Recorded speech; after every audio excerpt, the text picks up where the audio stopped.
पुण्याच्या राजकीय वर्तुळातून धक्कादायक माहिती समोर आली। राष्ट्रवादी अजित पवार गटाचे नेते राजेंद्र तुकाराम हगवणे यांच्या सुनेने टोकाचं पाऊल उचलल्याची माहिती समोर आली आहे। वैष्णवी शशांक हगवणे असं जीवन संपवलेल्या विवाहितेचे नाव आहे। शुक्रवारी 16 मे रोजी दुपारी 4:30च्या सुमारास वैष्णवी शशांक हगवणे वर्ष 23 हिने बेडरूमचा दरवाजा आतून बंद करून गळफास घेतला। यामध्ये तिचा मृत्यू झाला आहे।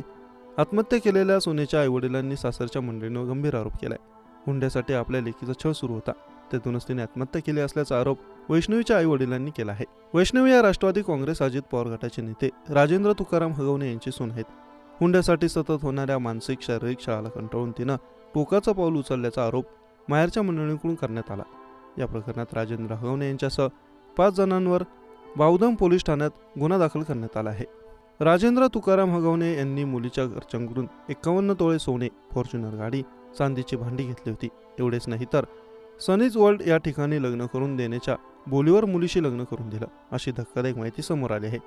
पोलिसांनी दिलेल्या माहितीनुसार वैष्णवी हगवणे यांनी शुक्रवारी घरात बेडरूमचा दरवाजा आतून बंद केला। काही वेळानंतर पती शशांक यांनी दरवाजा वाजवला, मात्र आतून कोणताही प्रतिसाद न आल्याने त्यांनी तो दरवाजा तोडला। त्यावेळी वैष्णवी यांनी गळफास घेतल्याचं दिसून आलं।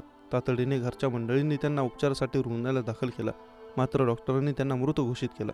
दरम्यान बावधन पोलिसांनी शशांक राजेंद्र हगवणे, सासरे राजेंद्र तुकाराम हगवणे, सासू लता राजेंद्र हगवणे, ननंद करिश्मा राजेंद्र हगवणे, दीर सुशील राजेंद्र हगवणे यांच्यावर जीवन संपवण्यास प्रवृत्त केल्याचा गुन्हा दाखल केला आहे।